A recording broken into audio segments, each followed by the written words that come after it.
I just want to sort of break this down a little bit because, and I'm not advocating anyone doing this, by the way, but in terms of your process, very different to a couple of guys doing it from a security point of view as well, compared to being a lone woman and doing this solo. And I'm not wanting to say that women can't do anything solo, but there is I mean, you were going through some pretty dangerous countries in terms of on the brink of civil war and so forth that the Nile runs through. So there are security risks in it. So if you're doing this by yourself, what's the practicality of a team supporting you? Are you going from, okay, I'm leaving at point A and I'll meet you at point B. And if I don't turn up at point B, then raise the alarm? Like, what's the reality of it? There were multiple sort of different ways that I approached it. So one, I was never there was only one small part that I was actually on my own. Basically, I wanted to have local people with me for multiple reasons, language, cultural,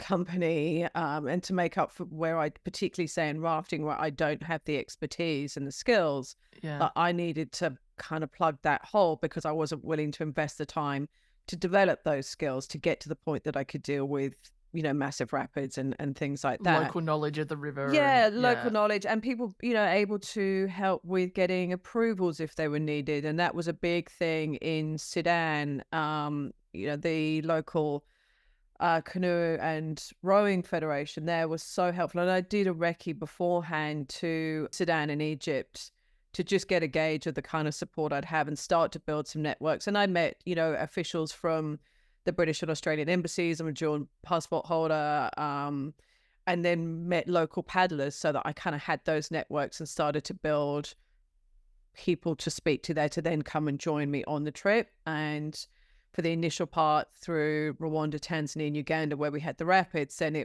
I'd gone to Uganda and met some people there who ran the commercial rafting trips. And then it was like, okay, well, my aim is to get people through that to join. I mean, I was trying to find other people as well, but it was just very difficult to find people to join. So as I ended up engaging some Ugandan rafting guides to join me on that first part. So that was sort of the with me people.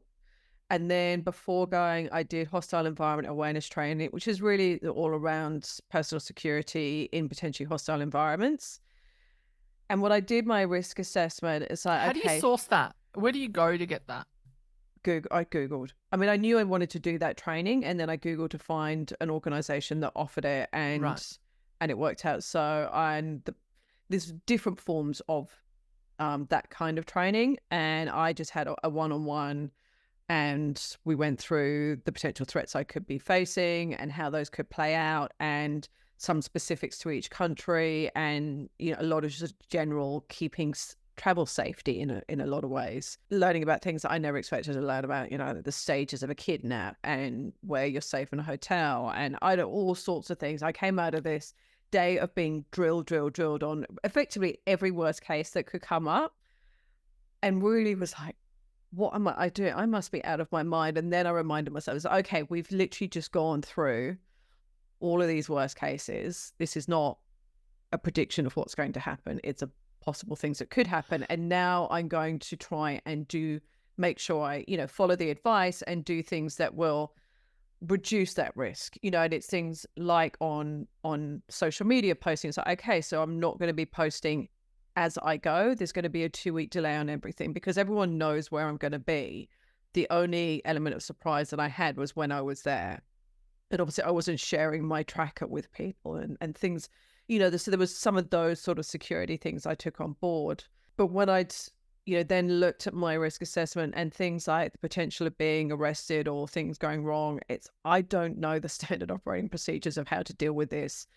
I can't put this on my friends or my family to work this out should it eventuate. So that's when I decided to engage the company that provided the hostile environment awareness training.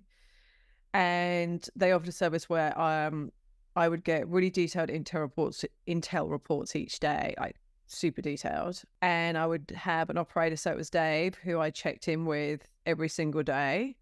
He'd give me these intel reports, and he was there to deal with any crises that came up. They also had a cyber security team, so they were keeping an eye out for the people who were following me on social media and online chat rooms and dark web. So if there was anyone with a slightly dubious background talking about me, then they were sort of ready and alerted for it. So we had situations where people that, you know, we'd really rather they didn't know about me did. So we would just be on alert, or I would be on alert in certain situations. I mean, obviously that is hugely helpful, and knowing that someone sort of got your back in some regards, I think would be a great mental sound of mind. But was there also an element of, oh, I wish I didn't know that the people that I'm not really wanting to know about me, like, is there kind of a peace of mind being ignorant to the fact that these nefarious individuals are potentially talking about you? I mean, it could have been ignorance is bliss, but I'd rather be forewarned and forearmed kind of with some of these things, and to know. I don't know. There could well be some situations where Dave hadn't told me the whole. I wouldn't be surprised if he did put a filter on it potentially sometimes. I don't know. But I think, you know, he had to be honest with me, so I knew what was happening and what was going on. Were these local gangs that were potentially would kidnap you and ransom you? Is that sort of where we're talking? I mean, that was the risk. And it's certainly obviously not just through these countries. And the advice I got is most of the kidnappings tend to be sort of local on local, and it's a lot more pervasive than we realise. I'm more talking about the intel that you got when they said, yes, you've got some people talking about you that you don't really want to be talking about you. So it was people who had been involved, say, in kidnap before. My understanding was that they'd, on online chat rooms, there'd been some kind of discussion or some mention. I don't have all the details. So then it's like, okay, let's not hang around in this area. And, you know, we've got all the delays. And then when I was sharing stuff on social media, it's like, oh, you know, and my team here and people here. So it's trying to make me not look like a soft target. Was one thing.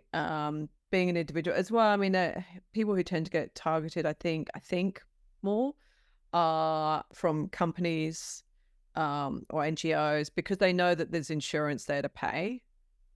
Like, yeah, it's a high risk, relatively high risk to go and start kidnapping someone. So you want to be sure that there's going to be money at some kind of payout at the end of it. But it certainly added to the experience, just having that kind of low level threat there.